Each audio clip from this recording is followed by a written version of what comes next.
What is happening, Magnusites? This should be good. The following is rated S for spoilers.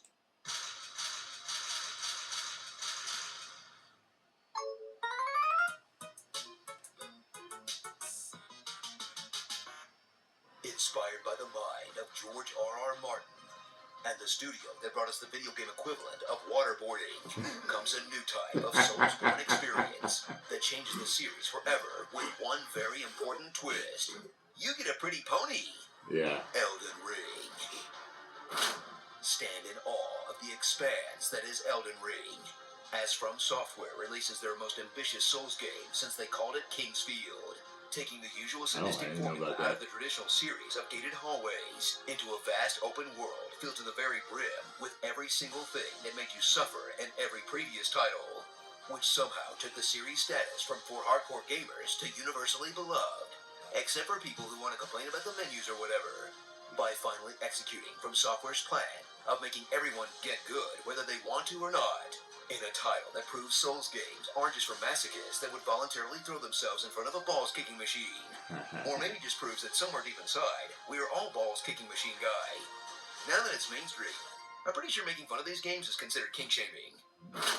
Explore the sheer magnitude of the lands between, as the surreal and beautiful nightmare-scapes of the Souls aesthetic are blown up American extra large, and you'll travel through dramatically different landscapes and like 10 distinct varieties of poison swamp to absolutely get stomped on in each and every one of them. I'm sure. Where despite the fact that you're in a Skyrim-sized world, you'll still do the Dark Souls thing and run past all the dudes to collect graces just so you can declench your sphincter a little bit. Exactly. Which is luckily made much easier because they gave you a double jumping horse, only to realize that you've gone too far as you get completely demolished by a single enemy. Then discover the true genius of Elden Ring, as you simply pack it up and go somewhere else for a while, where the mostly unbarred environment allows you to completely avoid the futility of beating your head against a single boss for hours, which plagued the previous titles. Then watch in horror as your dumbass does that anyway, because getting beat down by Margit 20 times has injured your pride. That is, if you can pry yourself away from meandering into every cave to collect all the weapons you don't have the build for, in an open world experience that doesn't so much as hold your hand as abandon you during childhood. Miyazaki said he was just going out for cigarettes. That was 45 years ago. Uncover the machinations of the Elden Ring and step into the shoes of the Tarnished, another dreck of a protagonist that finds themselves in a world where every person, animal, and plant wants to kill them. Damn. Tasked to fight a bunch of demigods and reforge the pieces of the Elden MacGuffin, in a narrative unheard of for a Souls game that sort of lets you know what's going on from the get-go, but still somehow manages to be just as vague as you piece together the cryptic dialogue of the numerous weirdos and creeps around you, and try to parse lore with a similarity level of made-up fantasy names to keep straight, which is probably what has kept George R.R. Martin from writing more Games of Thrones for all these years, despite the fact that 95% of the player base will ignore it completely. And their way to the round very well. It is safe here. In favor of their personal storyline, Big Sword Kill Guy. But hey, I guess somebody's got to keep the Souls YouTuber economy afloat. Roll around like you're on fire in the frenetic combat of Elden Ring that revamps the systems of the previous titles and adds the unthinkable, a jump button. I couldn't believe that. Which mostly means you'll have a second thing to mash until you rub your fingerprints off other than dodge. Then jump into some of the sweatiest Souls combat you've ever experienced. I'm sure. Where new additions like guard counters and awkwardly fighting from horseback add variety to the encounters.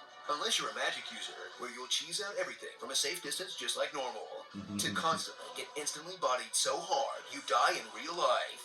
In combat that will test all the skills you've built up in countless hours of the previous titles, and inevitably crush your ego on the altar of some horrible construct with way too many limbs, or simply a big dog. Until you just bite the bullet and invite strangers to help you take them down, or summon an upgradable spirit jellyfish, because honestly, why not?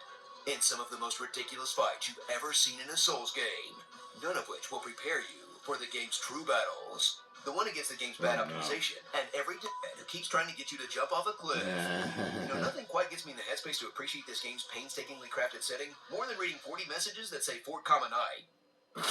So put on your oversized hat and get ready to praise the ring for a gaming experience that treats you like you're smarter than you actually are, which despite its highs and lows deserves genuine respect for sticking to its genuinely unique design that attempts to truly make you feel like you're exploring a forgotten world and not just checking off boxes on the list. And I'm not just saying that because of the Stockholm Syndrome anymore.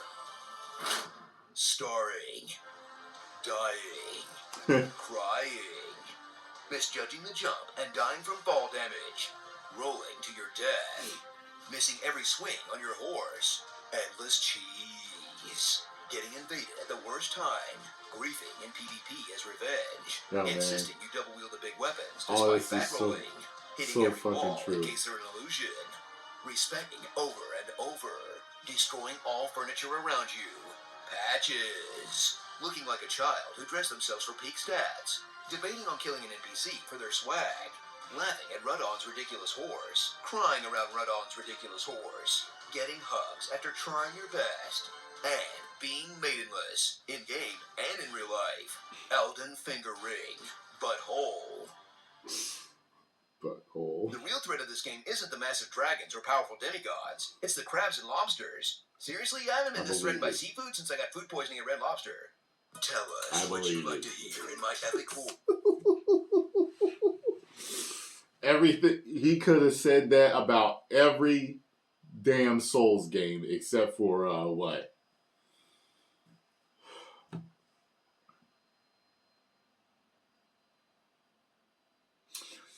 Yeah, pretty much every Souls game. Except for the surprising jump button. Didn't Sekiro let you jump? I think Sekiro let you jump, right? Though it's not, like the ones we're used to playing, like Dark Souls. I think they let you jump, right? Anyway, great job, as usual. If you enjoyed my reaction, make sure you hit the like button, subscribe, and share. If you did not, you can kiss my black derriere.